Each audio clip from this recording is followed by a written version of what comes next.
teman-teman, di video hari ini saya membuat konektor masker dari bahan manik-manik. Tonton videonya sampai habis ya. Jangan lupa subscribe, like, dan komen. Yuk kita siapin bahan-bahannya.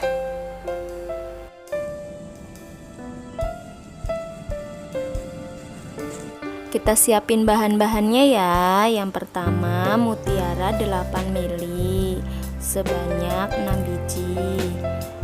Kemudian paku 9 warna gold sebanyak 3 biji ukuran 5 cm ya.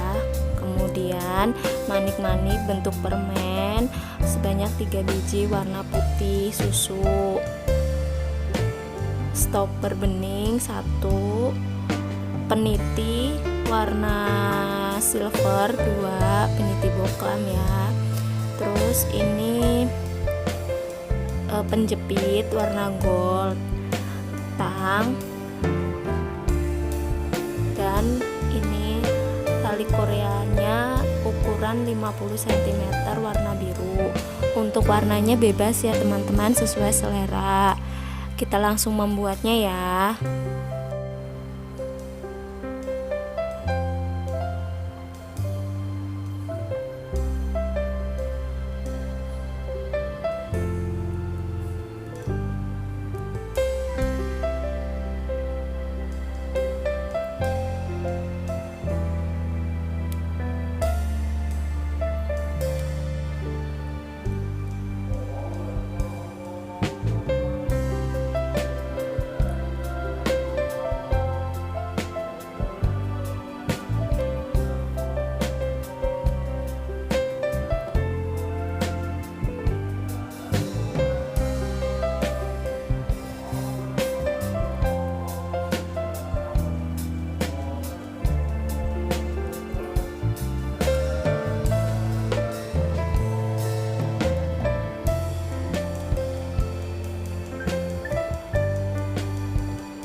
Saya membuatnya sebanyak 2 ya, masing-masing 3 pasang.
Ini hasilnya. Terima kasih sudah menonton video saya sampai habis. Sampai ketemu di video selanjutnya ya. Dadah.